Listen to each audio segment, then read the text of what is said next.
Ti sei mai chiesto perché hai paura di cadere in verticale? Lo scopriremo subito dopo l'intro.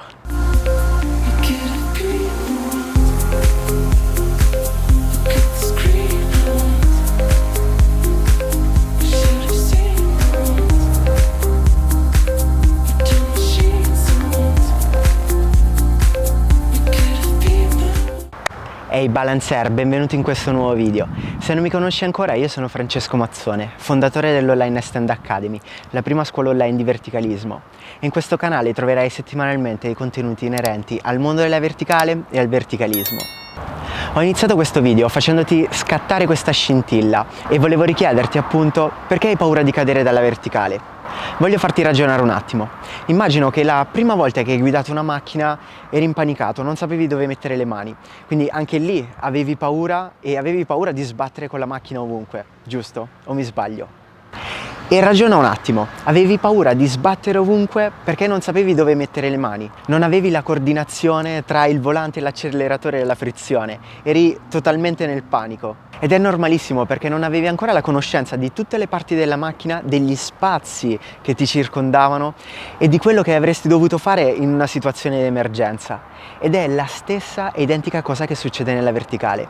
Molto spesso si sale in verticale, però si ha paura di cadere di schiena, perché non abbiamo la piena conoscenza di quello che è dietro il nostro corpo e non abbiamo la percezione corretta dello spazio che ci circonda. E oggi appunto in questo video voglio spiegarti un paio di trucchetti che possono migliorare la tua pratica e soprattutto ti faranno togliere la paura di cadere dalla verticale, magari anche non totalmente, ma voglio darti una maggior percezione del tuo corpo. Ovviamente parto da un presupposto davvero molto scontato, ovvero che se hai paura di cadere, anche se sei in uno spazio libero e ampio, non andare a eseguire degli slanci liberi, perché lì c'è la probabilità di andare a eseguire dei movimenti sbagliati e probabilmente a cadere. Il mio consiglio è quello di partire sempre dalla parete, in modo tale che puoi iniziare a studiare ciò che serve per poi portarlo man mano nella verticale libera. Il primo elemento che devi tenere a mente è l'utilizzo delle dita, perché molto spesso quando si sale vicino alla parete si pensa tanto ad avvicinarsi, andare a eseguire dei passi, però ci si dimentica di utilizzare le dita. Quindi succede che quando arrivo vicino alla parete, a un certo punto mi inizio a sentire che cado dalla parte della schiena, perché le spalle mi rimangono in avanti. E questo mi causerà la caduta.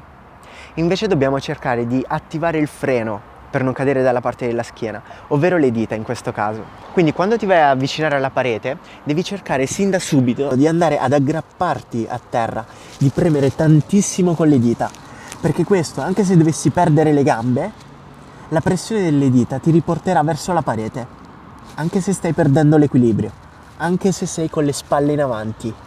Premendo con le dita ti fa tornare subito verso la parete.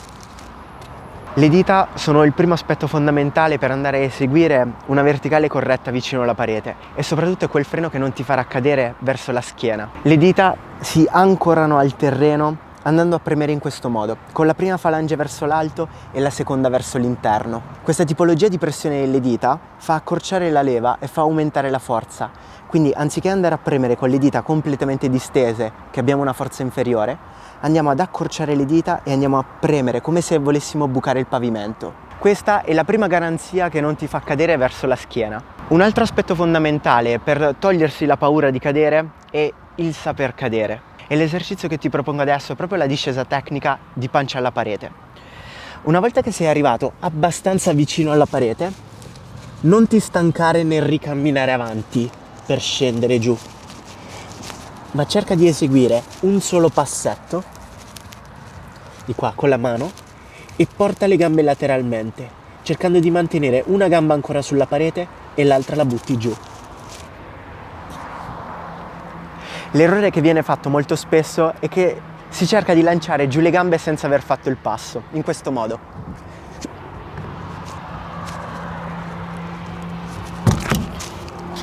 Come hai potuto vedere, rischi di battere vicino alla parete e in questo caso è andato anche bene, però altre volte capita che si sbatte, si va avanti con le spalle e si rotola per terra.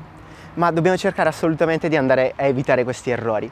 Quindi quando vai vicino alla parete, ricorda sempre di fare un passo e poi scendi. Quindi da qui passo e scendo, nel mio caso verso destra, lasciando la gamba sinistra sulla parete.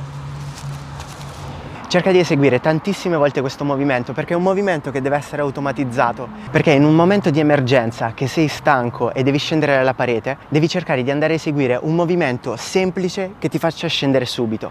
Non ti devi stancare ulteriormente nel camminare in avanti, anche perché rischi di andare in avanti con le spalle e di scivolare giù con le ginocchia.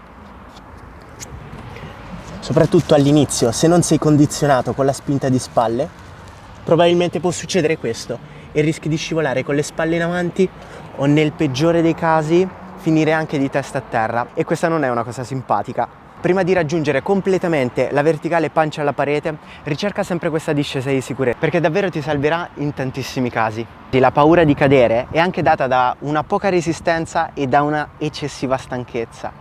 E ti voglio dare un piccolo trucchetto che puoi applicare per salire vicino alla parete in modo tale che ti vai a stancare di meno. Quando devi andare a eseguire la salita vicino alla parete, ricorda che il torace non deve rimanere basso e non devi appendere il bacino verso il basso, perché questa tipologia di salita ti farà stancare tantissimo le spalle. Invece dovrai cercare di portare subito il bacino verso l'alto, in modo tale che spostare le braccia diventerà davvero molto più leggero. Mentre ti stai avvicinando, ricorda sempre di ancorarti al terreno con la pressione delle dita e per scendere, passetto della mano e scendo in ruota, lasciando sempre la seconda gamba sulla parete. Queste sono 3 accortezze che puoi applicare sin da subito. Ricorda di fare tutte le cose graduali. Quando ti avvicini alla parete, non cercare assolutamente di arrivare subito completamente attaccato alla parete, ma sì molto graduale. Prova la discesa tecnica dalla parete quando sei ancora molto distante, quasi a verticale a 45.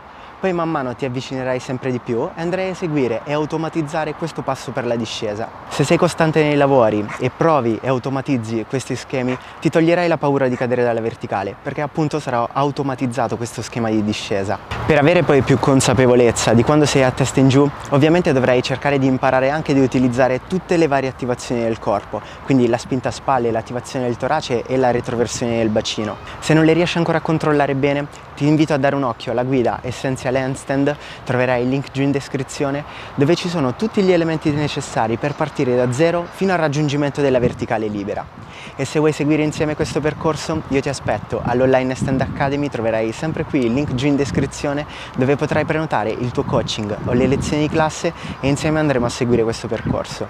Non dimenticarti di iscriverti sul canale, attiva la campanellina delle notifiche per rimanere sempre aggiornato su tutti i nuovi contenuti che usciranno settimanalmente, e noi ci vediamo a lezione e al prossimo video.